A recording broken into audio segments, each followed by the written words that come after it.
This is the guided practice for lesson 1-4. It says use fact patterns to complete each equation. Over here on the left, I do have the addition sums table.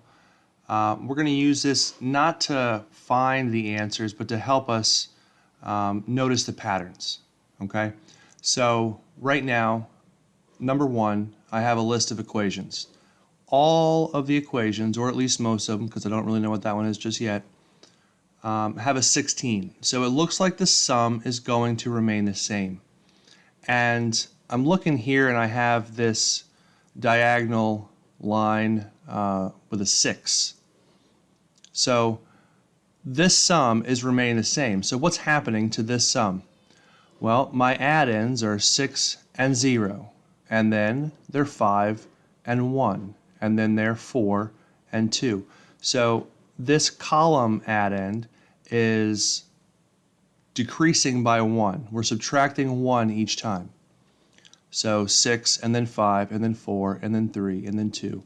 Kind of the same way, but in the other way, is this row of add-ins. So it goes from 0 to 1 to 2 to 3 to 4. So while we're subtracting 1 from this add-end, we're adding 1 to this add-end. And the result is the sum will remain the same. So it's the same thing over here. 10 plus something equals 16. Well, what plus 10 equals 16? And we do have a 6. And then the next one, we have a 10 going to a 9 and a 6 going to a 7. So 10 minus 1 is 9, but 6 plus 1 is 7. So if I'm subtracting 1 from one add-end and I'm adding 1 to the other add-end, that sum is going to remain the same. So 10, 9, then we would go 8. So 8 plus 8 equals 16. 10, 9, 8, 7, 6. The pattern for the second addend is 6, 7, 8, 9, 10. And we can double check. 10 plus 6 equals 16. 9 plus 7 equals 16. 8 plus 8 equals 16. 7 plus 9 equals 16. And 6 plus 10 equals 16. So this is correct. This is true. Number 2, we have basically the same thing. We have 14 as our sum this time. And it looks like our first addend is changing. And it looks like if the first addend is changing, then the second addend is going to be changing too. So 10 plus what equals 14? And that equals 4. Well, I can see 4 goes to 5, so 4 plus 1 equals 5. So 10 minus 1 equals 9. So 9 plus 5 should equal 14. So 10, 9, 8. This is following the pattern. 4, 5, 6, following the pattern. Subtracting 1 for the first addend, adding 1 to the second addend. So 8 plus 6 equals 14. So 10, 9, 8, 7. Okay, following the pattern. 4, 5, 6. And what would be 6 plus 1? That would be 7. Okay? Now, this is where it gets a little tricky. So 10, 9, 8, 7. We would expect this number to be 6. But the second addend is 6. And remember that we can change the order of our addends and the sum is going to be the same. So I would say, and I'm going to type it down here, that it should be 10, 9, 8, 7, 6. This one should be 6. 6 plus something equals 14. So 6 plus what equals 14? Well, 4, 5, 6, 7. What would come next? 8. So I would think that this equation should go here. But we just flip-flopped the addends.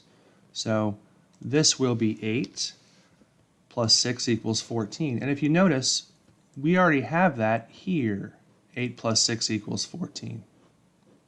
So we know that's true. Same thing for this one. I don't know why we're doing this. We go from 8 to 9, we're going to add 1. And if we're adding 1, what are we going to do the second add-in? We're going to subtract.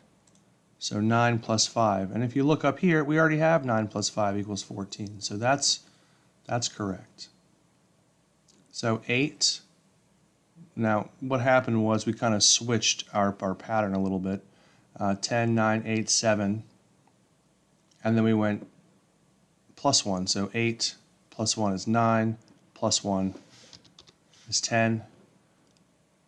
6 minus 1 is 5. 5 minus 1 is 4. So right around here, we just kind of change the add-in that we're adding and what we're subtracting. I don't like how they did that. I think they did that intentionally to confuse us. I don't think that's a very fair thing for them to do, but they did it anyway.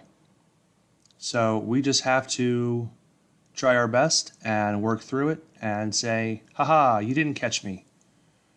That's the way I look at it. So this number 3 here, we notice that we have 9s going down our sum. I would assume that if we're following a pattern, that these are going to be 9s as well. So let's see what happens. 9 plus what equals 9? Well, that's going to be 0. Now, if I'm looking here, 0 to 1, I have to add 1 to this add-end, which means I'm going to subtract 1 to the first add-end. So 9 minus 1 is 8.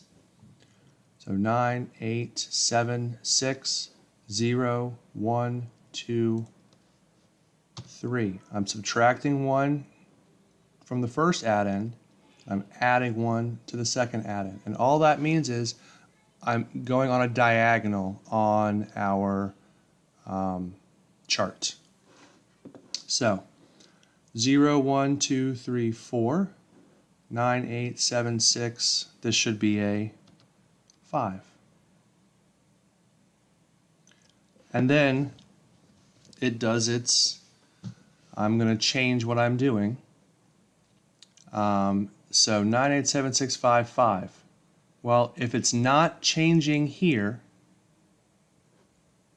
what happens to the second add-in? If I'm not adding or subtracting the first add-in, I'm going to not add or subtract to the second add-in. So that's also going to be a 4. Okay? Now, 5 to 3. What am I doing going from 5 to 3? Well, I'm subtracting 2. Well, if I'm subtracting 2 to the first add-end, and my sums being the same, I'm going to have to add 2 to the second add-end. So 4 plus 2 is 6. And if you notice, 3 plus 6 equals 9. Up here we have 6 plus 3 equals 9. So that'll work. 5 to 3, we don't know what this is, so 6 to 2. Well, if I'm going to go from 6 to 2, I'm going to have to subtract 4. So I'm going to add 4 to the first add-in. So 7, 8, I'm adding 1. 2 to 1, I'm subtracting 1. 1 to 0, I'm subtracting 1. So 8 to 9, I'm adding 1. Okay? This was extremely tricky. And they did it on purpose. Turkeys. Okay? Just try your best. Try to notice patterns. And things are a little bit easier once you notice a pattern and you can follow that. Okay? And that's it, the guided practice for Topic 1, Lesson 4.